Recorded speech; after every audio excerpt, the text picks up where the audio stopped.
कृष्णाय वासुदेवाय हरे परमात्मने प्रणतक्लेशनाशाय गोविन्दाय नमो नमः। कृष्णाय वासुदेवाय हरये परमात्मने प्रणतक्लेशनाशाय श्री गोविन्दाय नमो नमः। कृष्णाय वासुदेवाय हरये परमात्मने प्रणतक्लेशनाशाय गोविन्दाय नमो नमः। प्रातःकालीन बेला में आप सबके हृदयस्थ नंद नंदन के चरणों में मेरा कोटि कोटि प्रणाम। और आइए हरि चर्चा में प्रवेश करते हैं। हम विगत कई दिनों से चर्चा कर रहे हैं कि धर्म का एक अर्थ कर्तव्य है। तो हमको अपने कल तक हम इस विषय पर चर्चा कर रहे थे, इसी को नटशेल में मैं समाप्त करती हूं कि अपने कर्तव्य कर्म को बहुत खूबसूरती से करना है। अपने कर्तव्य कर्म को बहुत खूबसूरती से करना है। अपना माइक बंद रखिए विजय लक्ष्मी जी, माइक को बंद रखिए। हाँ, फोन के माइक को बंद कर दीजिए। हाँ। तो अपने कर्तव्य कर्म को बहुत खूबसूरती से कुशलता से करना है, लेकिन वो प्रयोजनीय मर्यादित होना चाहिए। कैसे करना है? अनासक्त होकर के कर्तव्य कर्मों को करना है। अनासक्त होकर जब कर्तव्य कर्मों को करेंगे तो वो कर्तव्य कर्म बांधने वाले नहीं होंगे जीवन के भीतर में। आप प्रतिपल अपने आप को मुक्त पाएंगे। तो हमने इस क्रम में चर्चा की थी स्वधर्म की, फिर उसके बाद सनातन धर्म की, और उसके बाद परम धर्म की।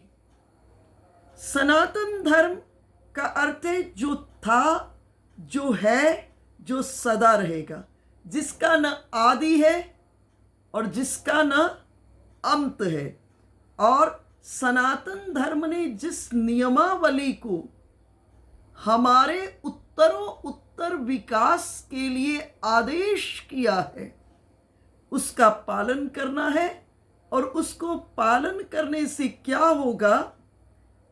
उसको पालन करने से अंतःकरण की शुद्धि होगी। जब अंतःकरण शुद्ध हो जाएगा तो फिर हम ठाकुर जी में अवगाहन करेंगे, उनके साथ मिलकर खूब आनंद लेंगे। क्योंकि प्रेम का परिपाक समभूमि पर ही संभव है। हम और हमारे इष्ट देव दोनों समभूमि पर होने चाहिए, एक प्लेटफॉर्म पर होने चाहिए। ऐसा नहीं, हम पूजा की पहली रिक्वायरमेंट है हम और हमारे इष्ट देव दोनों समभूमि पर होने चाहिए, एक प्लेटफॉर्म पर। ऐसा नहीं हम तो यहां बैठे जमीन पर घर में और ठाकुर जी कहीं बैकुंठ में है। तो फिर प्रेम का आदान प्रदान कैसे होगा? इसलिए आवश्यकता क्या है? पूजा से, विधि की पूजा में प्रवेश करने से पहले हम मानसिक पूजन करें। मानसिक पूजन के माध्यम से हमारा जो मन है वो ठाकुर जी के साथ जुड़ जाएगा और हम समभूमि पर आ जाएंगे। और उसके बाद जब आप विधि की पूजा में प्रवेश करेंगे तो क्या होगा? आपको यूं लगेगा विग्रह में से 2 हाथ निकले हैं, आपके द्वारा करी गई पूजा को स्वीकार कर रहे हैं। उसके बाद ये हमारा सनातन धर्म है। सनातन धर्म ने जितने सत्कर्म, यज्ञ, जप जो भी करने का हम आपको आदेश दिया है, उससे क्या होगा, अंतःकरण की शुद्धि होगी। और जब अंतःकरण शुद्ध होगा तो प्रतिपल हम परमात्म तत्व का दर्शन अपने ही अंतःकरण में करेंगे। उसके बाद तीसरा शरणागति, जिसे परम धर्म कहा गया है। स्वधर्म, सनातन धर्म और परम धर्म। हमारा परम धर्म क्या है? मैंने चर्चा की थी 4 पुरुषार्थ, धर्म, अर्थ, काम और मोक्ष। इनमें से जो 3 हैं, धर्म, अर्थ, काम, इसको अभ्युदय कहा गया है। इसको अभ्युदय कहा गया है। सनातन धर्म के अनुसार जब कोई साधु किसी गृहस्थ के घर जाता है तो एक ही आशीर्वाद देता है, अभ्युदयवान भव।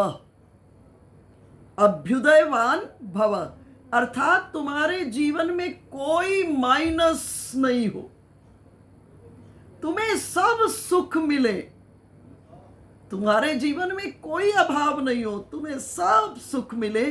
साधु गृहस्थ को ये आशीर्वाद देता है। और जब इस सब की प्राप्ति होती है तो फिर साधु अगला आशीर्वाद देता है, निःश्रेयस्वान भव अर्थात अब तुमने सब सुख भोगों को देख लिया है, अब क्या करो, इसे गुठली छिलके की तरह से छोड़ करके रस रस को पान करो। आम का फल है, उसमें छिलका भी है और गुठली भी है, लेकिन हम किसको खाते हैं? हम अंदर के गूदे को, जिसमें रस समाया है, उसको खाते हैं। तो साधु कहता है कि आपने धर्म, अर्थ, काम तीनों के रस को पी लिया है, अब ऊपर उठो, निःश्रेयस्वान भव। अब इस सब को गुठली छिलके की तरह छोड़कर क्या करना, परम धर्म का आश्रय लो। अर्थात समस्त सांसारिक और सामाजिक कर्तव्य हैं, इनको पूर्ण रूपेण ठाकुर जी को समर्पित कर दो। छोड़ने के लिए नहीं कहा, ध्यान रखिएगा। अब सब सामाजिक और जो भी सांसारिक कार्य हैं, इनको पूर्ण रूपेण ठाकुर जी के चरणों में समर्पित कर देना। अर्थात मैं और मेरे दोनों के बंधन से मुक्त हो जाना।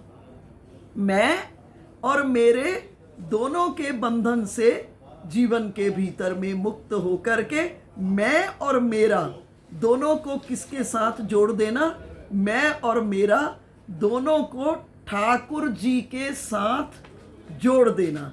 आवश्यकता है कि हमारा मैं भी ठाकुर जी के साथ जुड़ जाए और हमारा मेरा भी ठाकुर जी के साथ जुड़ जाए। ठीक है, देखो भगवान के भक्तों की अलग अलग जगह व्याख्या हुई है। श्रीमद् भागवत में भी और श्रीमद् भगवत गीता में 3 प्रकार के पहले भक्तों की चर्चा हुई है, उत्तम भक्त, मध्यम भक्त और अधम भक्त। उत्तम भक्त कौन है? जो अपने इष्ट देव से प्रेम करता है और उनके इष्ट देव से जो भी प्रेम करता है उससे प्रेम करता है, और उनके इष्ट देव से जो नहीं भी प्रेम करते उनसे भी प्रेम करते हैं, अर्थात सबसे प्रेम करता है, वो उत्तम भक्त है। अब मध्यम भक्त कौन है? जो अपने इष्ट देव से प्रेम करता है और उनके इष्ट देव से जो भी प्रेम करता है उनसे भी प्रेम करता है, और उनके इष्ट देव से जो नहीं प्रेम करता उनसे प्रेम नहीं करता। उसके बाद अधम भक्त, ये कौन है?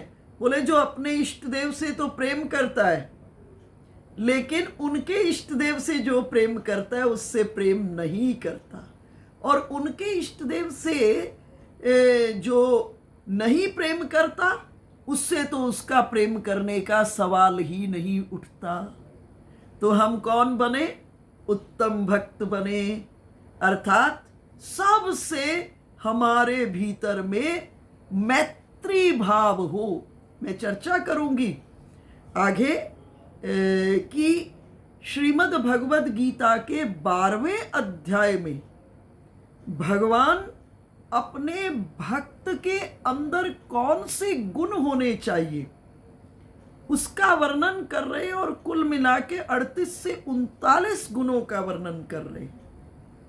उसमें एक है अद्वेष्टा सर्वभूतानाम, सर्वभूतों से, इस जगत में जो भी है जड़ चेतन जग जीव जता, जहां तक दृष्टि जाती है हमारा किसी से द्वेष नहीं हो, है ना।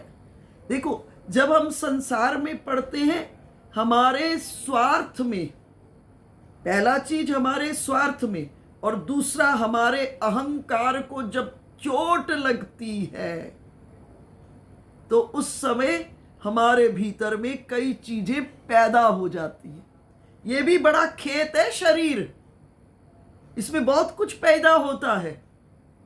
तो जब हमारे अहंकार को चोट लगती है, हमारे स्वार्थ को चोट लगती है, तो हमारे भीतर में बहुत सी चीज पैदा होती है, उसमें से एक द्वेष है। पर भगवान क्या कहते हैं? अगर तुम मुझसे प्रेम करते हो, देखो संसार में कोई व्यक्ति किसी से प्रेम करता है, अगर सच्चा प्रेम है, हृदयगत प्रेम है, तो प्रेम का अर्थ होता है देना, मोह का अर्थ होता है लेना। आप अपने सर्वस्व को अपने प्रेमास्पद के चरणों में समर्पित कर दो, इसका नाम प्रेम है। अब संसार में हम किसी से प्रेम करते हैं तो हम सबसे पहले उसकी रुचि पर ध्यान रखते हैं, उसकी चॉइस का चिंतन करते हैं। तो जब संसार में रहते हुए हम चिंतन करते हैं अपने प्रेमास्पद की रुचि का, तो हम भगवान से अगर प्रेम करते हैं तो सबसे पहले भगवान की चॉइस पर विचार करो, प्रभु को क्या प्रिय है। अगर लक्ष्य पर दृष्टि है तो ये चीजें अपने आप छूटने लगेंगी और छूट जाएंगी। अगर पूर्ण रूपेण लक्ष्य पर दृष्टि नहीं है, अभी भी हम अपने स्वार्थ और अपने अहंकार को आगे ला रहे हैं, तो ये चीजों को लाने में बड़ी कठिनाई होगी। अगर चॉइस ठाकुर जी है तो ये ऐसे छूटेंगे पता ही नहीं चलेगा आपको। तो भगवान कह रहे मेरे भक्तों में मुझे जो प्रिय है उसमें क्या क्या होना चाहिए। सबसे पहले भक्त किसको कहते हैं? भक्त का अर्थ है जो भगवान का हो चुका, जो भगवान का हो चुका। हम जितने हैं ना, हम इस संसार में किसी ना किसी के तो हो चुके हैं, किसी ना किसी के तो हम हैं। हर व्यक्ति के भीतर में जन्म लेते ही ये बात होती है कि व्यक्ति किसी ना किसी के साथ तो जुड़ा होता है। कोई माँ के साथ जुड़ा है, कोई पति के साथ, कोई पत्नी के साथ, कोई बच्चों के साथ, कोई अन्य अन्य परस्यूट्स के अंदर, है ना। किसी ना किसी के तो हो, परंतु जिस दिन पूरे पूरे भगवान के हो जाओगे तो भक्त हो जाओगे। देखो, गुरुओं के पास 4 प्रकार के लोग जाते हैं। पहले वो जैसे कोई सत्संग हो रहा है या कोई महापुरुष बैठे हैं, विराजे हैं, कोई संत विराजे हैं, आप मार्ग से ही गुजर रहे हैं, आकर्षण जन्म लिया उनको देखकर, और आकर्षण जन्म लेकर आप उनके पास आकर के बैठ गए। तो ये जो पहली कैटेगरी है ये जिज्ञासु है। जिज्ञासु को जिज्ञासा तो है जीवन के भीतर में, जिज्ञासु जानना तो चाहता है, लेकिन अभी गुरु से प्रेम नहीं होता।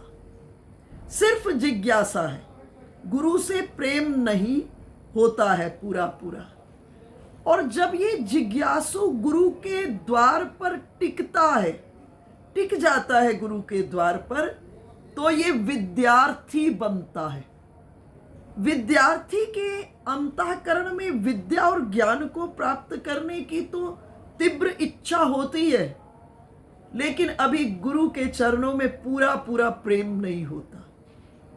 और जब ये विद्यार्थी टिकता है गुरु द्वार पर, तो ये क्या बनता है? शिष्य बनता है।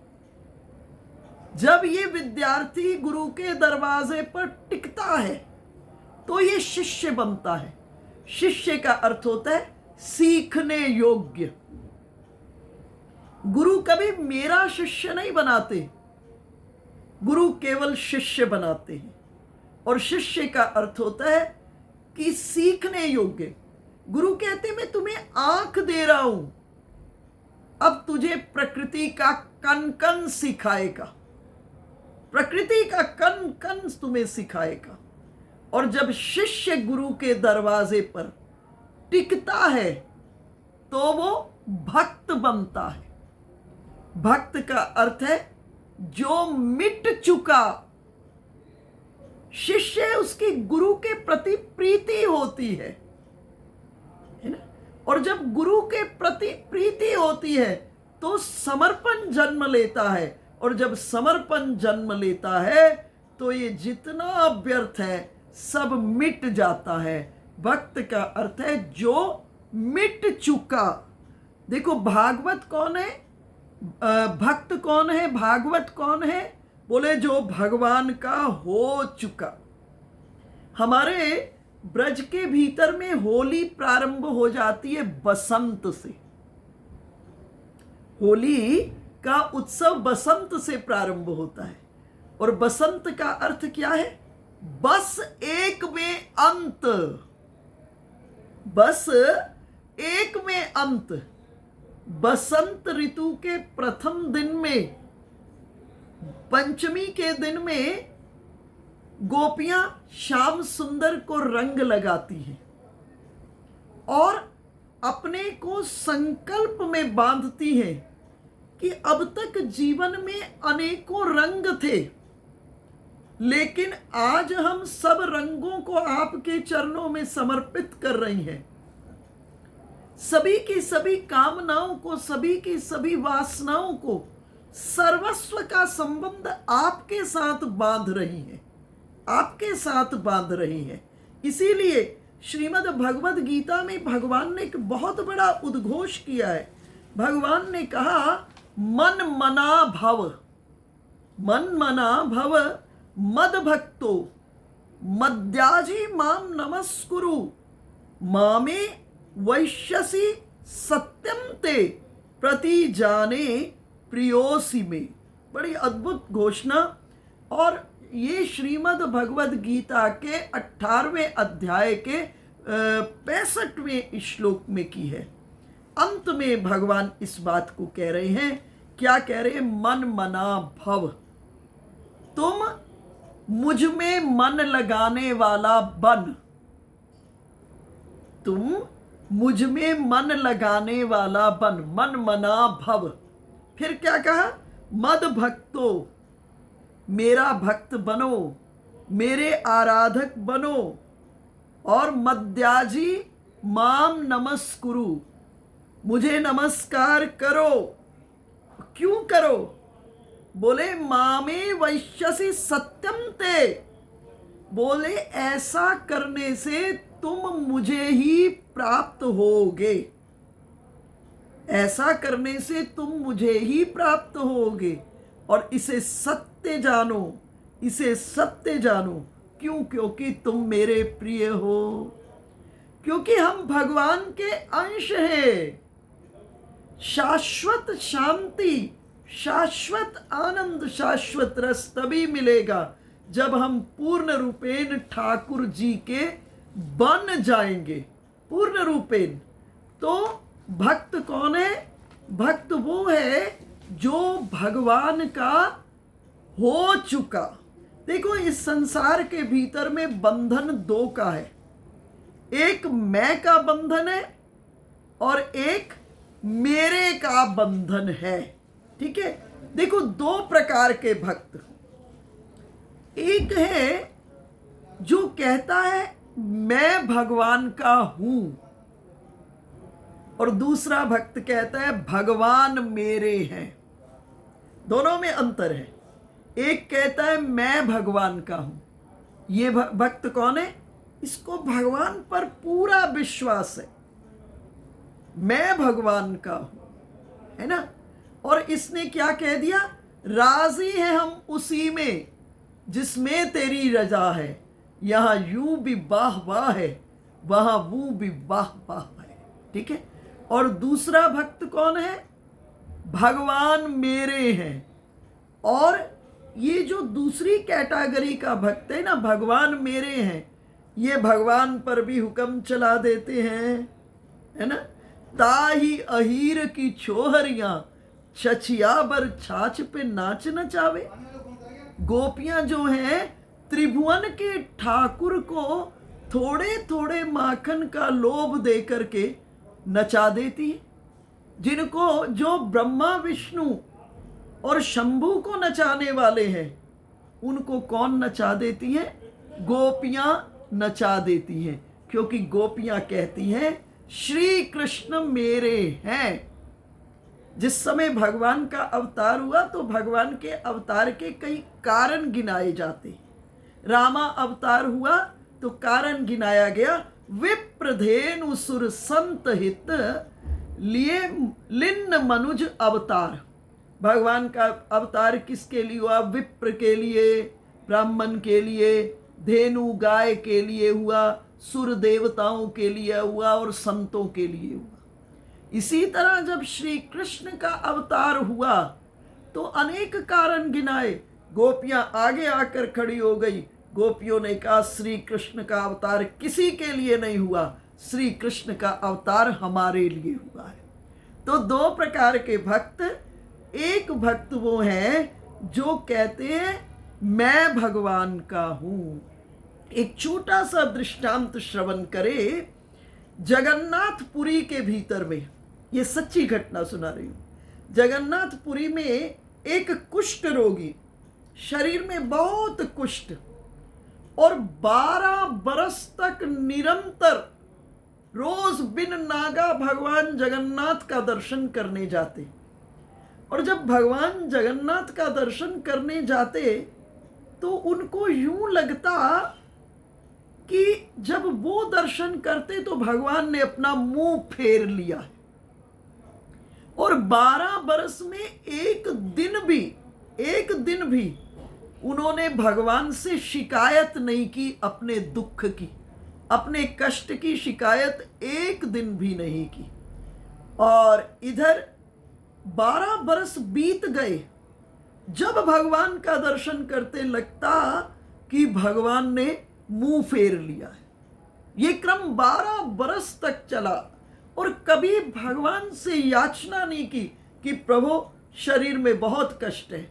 अपने दुख को कभी प्रभु को नहीं कहा। आज 12 बरस के बाद उन्हें स्वप्न में भगवान जगन्नाथ के दर्शन हुए और भगवान जगन्नाथ ने कहा उन्हें कि ऐसा है, मुझसे कुछ मांगो। स्वप्न में कहा मुझसे कुछ मांगो। तब जब आंख खुली तो सोचने लगे कि आज भगवान ने स्वप्न में कहा है कुछ मांगो, तो मुझे कुछ मांग लेना चाहिए। मन में पहली बार बात आई। और आज जब भगवान जगन्नाथ के दर्शन करने को पहुंचे तो भगवान जगन्नाथ से कहे, प्रभु इस शरीर में बहुत पीड़ा है, बहुत कष्ट है। और आज उस व्यक्ति ने क्या पाया कि भगवान जगन्नाथ ने मुख नहीं फेरा। आज 12 बरस जब दर्शन करते तो ये लगता, जब भगवान का दर्शन करते तो भगवान ने मुख मोड़ लिया। लेकिन आज जब प्रभु को निवेदन कर दिया अपना दुख, तो भगवान ने मुख नहीं मोड़ा। तो इस व्यक्ति ने भगवान से प्रश्न किया कि मैं 12 बरस निरंतर आया और इस 12 बरस में मैंने कभी आपसे अपने दुख कष्ट को नहीं कहा, और जब जब मैं आपका दर्शन करता मुझे लगता आपने मुझसे मुंह को मोड़ लिया है, मुंह को फेर लिया है। और आज मैंने आपसे कुछ मांग लिया तो आपने मुख भी नहीं फेरा और शरीर भी स्वस्थ की पीड़ा भी खत्म हो गई। भगवान ने कहा, तुम 12 बरस तक मेरे पास आए, तुमने कभी अपने दुख को मुझे नहीं कहा। मेरे पास हिम्मत ही नहीं होती थी कि मैं तुम्हारी आंख से आंख मिला सकूं। आज तुमने अपने दुख को मुझे कह दिया है ना? आज तुमने मुझको दुख को कह दिया है, दुख तो दूर हो गया और आज मेरे भीतर में भी वो सामर्थ्य आ गई कि मैं तुम्हारे साथ आंख मिला सकूं। जिस समय हनुमान जी सर्वस्व कार्य करके आ जाते हैं प्रभु के पास, सीता जी से कुमुद्रिका देकर चूड़ामणि लेकर के भगवान वापस लौट आते हैं, तो आकर के प्रभु के चरणों में लुंठित हो जाते हैं। इस जगह श्री राम ने हनुमान जी की बहुत प्रशंसा की और हनुमान जी जोर जोर से पुकारने लगे, प्रभु रक्षा करो रक्षा करो रक्षा करो। भगवान ने कहा, जब सुरसा आई तब तो मुझे पुकारा नहीं, जब लंकनी आई तब तो मुझे पुकारा नहीं, जब सिंगिका आई तब तो मुझे पुकारा नहीं, आज जब सब कार्य करके आ गए हो और तब मुझे पुकार रहे हो। हनुमान जी प्रभु के चरणों में लुंठित मन की आंखों से इस दृश्य को देखो। हनुमान जी का सिर प्रभु के चरणों में और भगवान का वरद हस्त हनुमान जी के सिर के ऊपर में। और श्री राम ने कहा, हे हनुमान जी, मैं आपके ऋण से कभी उऋण नहीं हो सकता हूं। और हनुमान जी ने कहा, प्रभु जगत में कोई किसी की थोड़ी सी भी प्रशंसा कर दे, थोड़ी सी, उसको अहंकार आ जाता है। और प्रभु आप त्रिभुवन के वैकुंठाधिपति, आप मेरी प्रशंसा कर रहे हैं तो मुझको कब अहंकार हो जाए इसका कुछ पता नहीं है। इसलिए प्रभु मेरी रक्षा करो रक्षा करो रक्षा करो। तो विषय पर वापस लौटती हूं। 2 प्रकार के भक्त। पहले भक्त हैं जो कहते हैं मैं भगवान का हूं, और भगवान जैसे रखते हैं, जाहि विधि राखे राम ताही विधि रहिए। जरा सा भी वो प्रभु से शिकायत नहीं करते। क्यों नहीं करते? इसके पीछे का विज्ञान, क्योंकि भगवान के हो चुके हैं। अब वो भगवान के पास रहते हैं, अब भगवान में रमण करते हैं। जो भगवान के पास रहे, भगवान में रमण करे, उसको कहाँ कोई कष्ट हो सकता है? कभी कष्ट नहीं हो सकता। आपने इसको अपने जीवन में बहुत बार अनुभव किया है। कब? जब आपको कोई बहुत गहरी तकलीफ होती है और उस समय कोई प्रियजन आपका हालचाल पूछने आ जाता है। आपसे जब प्रियजन की बात उचित हो रही होती है तो आपको अपना कष्ट बहुत कम लगता है। उस समय आपको अपना दुख भूल जाता है, आप बातचीत में लग जाते हो। इसका यह अर्थ नहीं है कि आपका दुख खत्म हो गया। इसका सिर्फ इतना सा अर्थ है, जो ध्यान अभी तक शरीर में पड़ा था वो उड़कर बातचीत में चला गया है। इसी तरह से जब ध्यान सदैव ठाकुर जी में लग जाएगा तो शरीर पर होने वाला रोग आदि व्याधि उपाधियों से जन्म लेने वाला कष्ट पूर्ण रूपेण खत्म हो जाएगा। तो ये है मैं भगवान का हूं। और दूसरे कौन है? भगवान मेरे हैं। भगवान मेरे हैं, ये ऐसे भक्त हैं जो भगवान पर भी हुक्म चला देते हैं। एक छोटी सी दृष्टांत को श्रवण करिए कि एक बार प्रातःकाल गोपी के घर में आज कोई नहीं था, घर में कोई नहीं था, और इतने में श्याम सुंदर आते हुए दिखाई दिए, बाल कृष्ण आते हुए दिखाई दिए। बाल कृष्ण ने पूछा, गोपी मेरे लिए माखन है तुम्हारे घर में? गोपी ने कहा, लाल जी मैंने बहुत सुंदर माखन अभी अभी बनाया है। तो कृष्णचंद्र ने कहा, गोपी मुझे माखन दो। भगवान ने कहा, गोपी ने कहा, माखन तो दूंगी, परंतु लाला पहले मुझे मेरे कार्य में थोड़ा सा मदद करा दो, मुझे मेरे काम में थोड़ी सी सहयोग कर दो, मदद करा दो। भगवान ने कहा, मैं तुम्हारा नौकर लगाऊं जो तुम्हारी काम में मदद कराऊंगा? गोपी ने कहा, माखन खिलाऊंगी ना, थोड़ी मदद कर दो, आज कोई घर में नहीं है। भगवान ने पूछा, अच्छा काम क्या है? गोपी ने कहा, घर में कोई है नहीं और गोबर को उठाना है, गोबर को उठाना है, तो गोबर की तगाड़ी को उठाने में मेरी मदद कर दो, और जितनी तगाड़ी उठाने में मदद करोगी उतने माखन के लोने दूंगी। तो भगवान ने कहा, गोपी तू तो चालाक है बड़ी, मुझे ठग लेगी, मैंने कितनी तगाड़ी उठाई इसका कैसे पता चलेगा? गोपी ने कहा, तुम जितनी तगाड़ी उठाने में मदद करोगी ना, उतनी गोबर की बिंदी तुम्हारे माथे पर लगा दूंगी। अब श्याम सुंदर गोपी को सहयोग करने लगे। गोपी एक तगाड़ी डालकर लौटती तो एक बिंदी लगा देती श्याम सुंदर के माथे पर, और फिर दूसरी तगाड़ी उठाने के लिए श्री कृष्ण मदद करते गोपी को।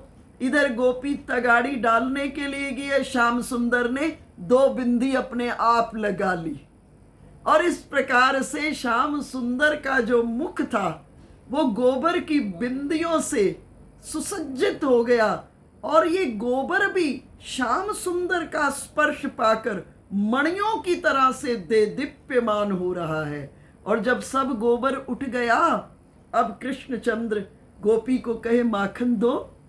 अब गोपी जो माखन दे रही ना, थोड़ा थोड़ा माखन दे रही है, और जब थोड़ा थोड़ा माखन दे रही है, श्याम सुंदर मचल रहे हैं, और इस दृश्य को देखकर लग रहा है यहां कृष्ण तो ईश्वर ही रह गए और गोपी परमेश्वर हो गई है। ऐसे भक्त जो कहते हैं भगवान मेरे हैं, पूरा अधिकार ठाकुर जी पर मेरे हैं। देखो आप किस पर अधिकार रख सकते हो? आपका बेटा है ना, उसी पर तो अधिकार करोगे, पड़ोसी के बेटे पर अधिकार तो नहीं करोगे ना, पड़ोसी के बेटे को तो नहीं कमांड कर सकते हो। गोपी ने जगत के सब बंधन को छोड़कर सब बंधनों का संबंध किससे कर दिया है? श्याम सुंदर से कर दिया है, और श्याम सुंदर से कर करके अधिकार प्राप्त कर लिया है। देखो इस संसार में दो का ही बंधन है, एक मैं का बंधन है और दूसरा मेरे का बंधन है। देखो जो वैराग्यवान है इस जगत के भीतर में, जिनके जीवन में वैराग्य तो जन्म ले लिया है लेकिन अभी विवेक पूरा पूरा जन्म नहीं लिया।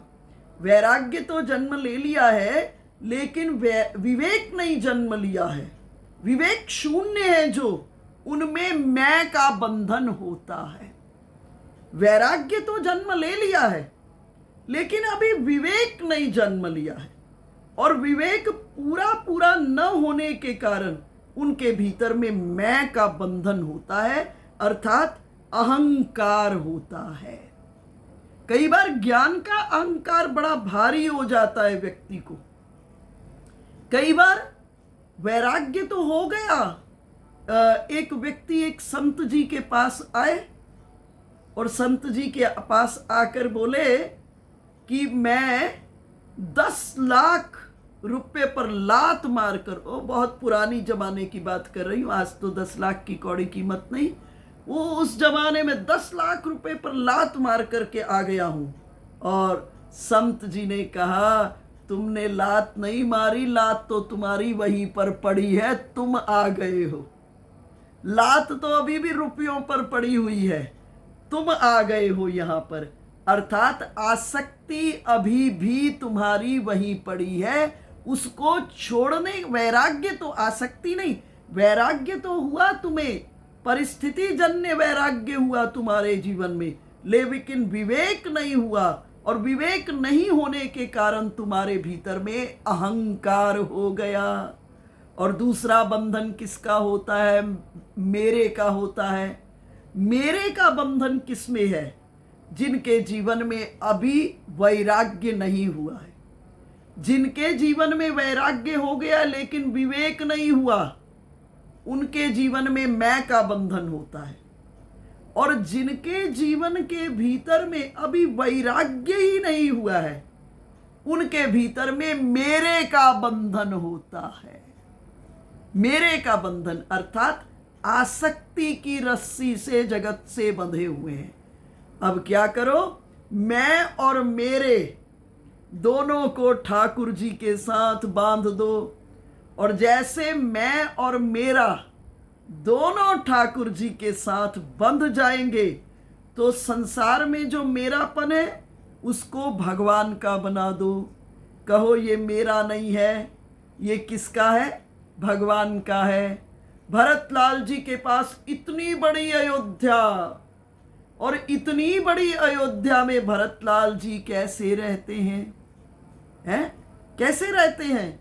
बोल रहे हैं कि अवध राज सुर राज सिहाई, दशरथ धन सुन धन दुल जाही, तेई पुर बसई भरत बिनु रागा, चंचरीक जिमी चंपक बागा। अयोध्या में इतनी संपत्ति है, इतना ऐश्वर्य है कि देवराज इंद्र भी सिहा जाते हैं, सकुचा जाते हैं अवध की संपत्ति को देख करके। अवध राज सुर राज सिहाई, दशरथ धन सुन धन दुल जाही। दशरथ महाराज, दशरथ के पास इतनी धन संपत्ति है कि धन के देवता कुबेर भी लजा जाते हैं। और ऐसे अवध के भीतर में भरतलाल जी कैसे रहते हैं?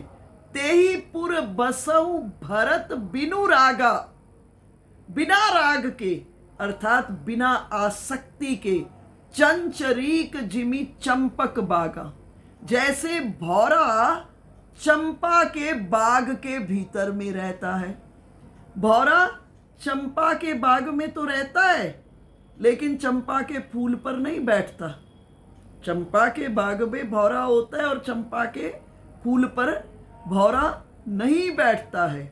इसी तरह जगत में रहते हुए हम कैसे रहें? अनासक्त होइए, करिए विषय भंजन। चैतन्य महाप्रभु ने कहा, अनासक्त होकर के इस जगत में विषयों का भोग करें। एक छोटे दृष्टांत से इस बात को समझिए। एक छोटा सा बच्चा था, महात्मा जी के पास बाल्यकाल से जाता था। और छोटे बच्चों की प्रीति बहुत संतों में हो जाती है।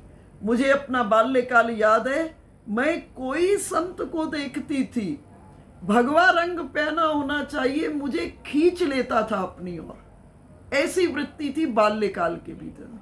और यूं हर बच्चे के भीतर में मैं देखती हूँ संतों के प्रति का आकर्षण होता है, कोरी स्लेट होती है। तो छोटा सा बच्चा महात्मा जी के पास रोज जाता था और महात्मा जी बच्चे को प्राणायाम करना सिखा दिए, सुंदर भोग बनाते थे। तो जो प्रसादी होती थी ठाकुर जी की, उस बच्चे को प्रसादी खिलाते थे। तो बच्चे की सहज में प्रीति हो गई। इधर बच्चा बड़ा हो गया और बहुत दिन तक महात्मा जी के पास गया नहीं। एक दिन महात्मा जी बाजार जा रहे थे और बाजार में वो बालक महात्मा जी को मिल गया, जा रहा था। तो महात्मा जी की दृष्टि उस बच्चे पर पड़ी। जैसे ही बच्चे ने महात्मा जी को देखा, वो जल्दी जल्दी आगे निकल गया, रास्ता काट के जल्दी जल्दी आगे निकल गया। महात्मा जी ने दौड़ दौड़ कर उस बच्चे को पकड़ लिया, कहा तुम मेरे पास इतना आते थे, अब कितना समय बीत गया, कितने बरस हो गए, तुम आते क्यों नहीं हो? उस बच्चे ने कहा, महात्मा जी पहले मैं छोटा था, मैं आपके पास आता था, लेकिन अब मेरा ब्याह हो गया है, पत्नी आ गई है, बहुत मुझसे प्रेम करती है, और एक बेटा हो गया, वो भी बहुत प्रेम करता है। माँ बाप मुझसे बहुत प्रेम करते, एक क्षण को मुझे देखे बिना किसी को अच्छा नहीं लगता है। महात्मा जी ने कहा, देखो एक मेरी बात मानो, मैं एक प्रयोग करना चाहता हूं तुम्हारे साथ। तुम मेरे पास बहुत बच्चे में आए हो, तो एक मेरी छोटी सी बात मान लो। तुम्हें मैंने प्राणायाम बहुत अच्छे से सिखा दिया है, एक प्रयोग करना चाहता हूं कि संसार के लोग तुमसे कितना प्रेम करते हैं, इस प्रयोग के माध्यम से देखना चाहता हूं। बोले कल सुबह तुम ऐसा करना, पेट दर्द का अभिनय करना और प्राणायाम के माध्यम से अपने प्राण को रोक करके क्या करना, मरणासन्न लेट जाना, और तभी मैं आऊंगा और मैं इस प्रयोग को करके देखना चाहता हूं। और वो छोटा बच्चा क्या किया, मरणासन्न सुबह सुबह अपने प्राणायाम के माध्यम से उसने क्या किया, अपने श्वास को रोक करके मरणासन्न लेट गया। घर में चीख पुकार प्रारंभ हो गई, रोना धोना हो गया, और उसी वक्त महात्मा जी वहां पहुंच गए। सबने महात्मा जी को कहा, ये बच्चा आपके पास बहुत गया है, आपका बड़ा प्रेम करता है, आप कुछ करो ना। महात्मा जी ने कहा, ऐसा है कि मैं एक काम कर सकता हूं, कोई अपनी शेष आयु देने को तैयार हो जाए तो मैं इसे जीवित कर दूंगा। तो महात्मा जी ने उसकी पत्नी से पूछा, पत्नी को कहा कि तुम शेष आयु देने को तैयार हो जाओ तो मैं इसे जीवित कर दूंगा।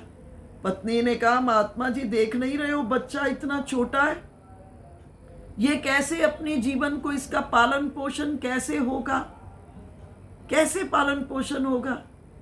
तो महात्मा जी माता के पास चले गए, माँ को कहे कि मैया ऐसा करो, तुम बच्चे की जीवन चाहती हो तो तुम अपनी शेष आयु दान कर दो। तो माता ने कहा, देख नहीं रहे हो महात्मा जी, वृद्धावस्था में मेरे पति हैं, उनका कौन ध्यान रखेगा, उनकी सेवा कौन करेगा इस वक्त, अगर मैं शेष आयु दान करती हूं तो महात्मा जी पिता के पास चले गए। पिता को कहे, आप चाहते हो आपका पुत्र जीवित हो जाए तो एक काम करें कि आप अपनी शेष आयु दान कर दो। पिता ने कहा, देख नहीं रहे महात्मा जी, मेरी पत्नी वृद्धावस्था को प्राप्त हो रही है, उसका कौन ध्यान रखेगा। सबने कहा, महात्मा जी आपका ही कोई नहीं है, ऐसा करो आप ही शेष आयु दान कर दो और हम आपकी समाधि वगैरह सुंदर बना देंगे। महात्मा जी तो एक प्रयोग कर रहे थे। महात्मा जी ने कहा, अच्छा अब मैं दूसरा तरीका ढूंढता हूं। जेब से एक पुड़िया निकाले, उसके मुख में डाले, जल छिड़के और राम राम करते हुए उठकर खड़ा हो गया। उस बालक को सत्य का ज्ञान हो गया और अब वो बालक जाने लगा। महात्मा जी ने तुरंत पकड़ लिया।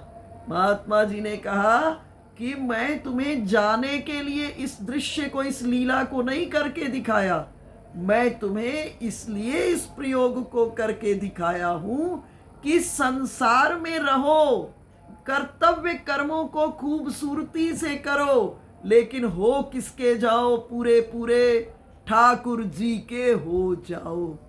कर्मों को खूबसूरती से करोगे, परमात्मा की प्रसन्नता के लिए कर्मों को करोगे तो आसक्ति कर्मों में नहीं रहेगी। परमात्मा की प्रसन्नता के लिए सभी कर्मों को करोगे, क्योंकि ये संसार फिल्म है। तो क्या है, नए कर्मों का बंधन नहीं होगा। पुराने कर्मों, जो कर्म थे वो ज्ञान के माध्यम से भस्म हो जाएंगे, नया जन्म नहीं लेगा और इसी क्षण इंद्रियां और मन बस में हो जाएगा। और इंद्रियां और मन बस में हो गए तो क्या हो जाएगा, हम इसी क्षण मुक्ति का अनुभव करेंगे। तो क्या करें, अब हम अगले स्टेप पर पहुंच गए हैं कि शरणागत हम, परम धर्म हमारा क्या है, शरणागति।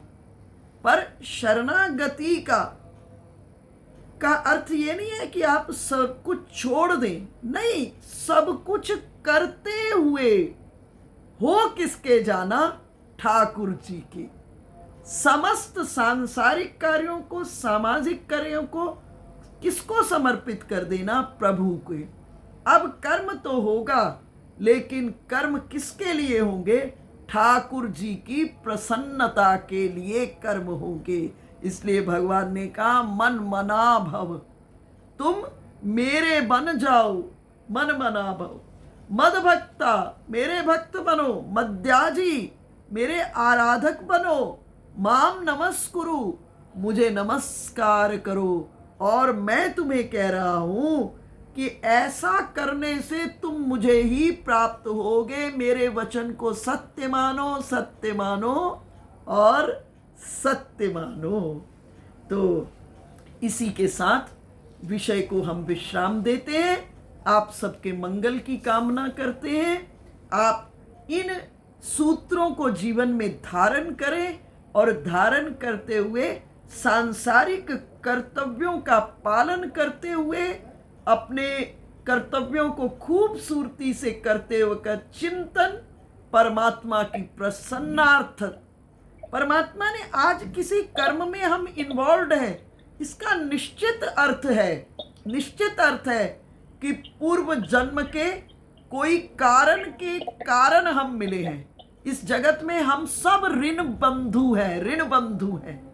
पूर्व जन्म के ऋणों के कारण हम आपस में मिले हैं और अब इस ऋण से भी हम मुक्त हो जाएं, जगत का कार्य भी बहुत अच्छे से करें और ये सब करते हुए हम क्या करें, ठाकुर जी के साथ अंतरंग में जुड़े रहें। आप सबके मंगल की कामना करती हूँ।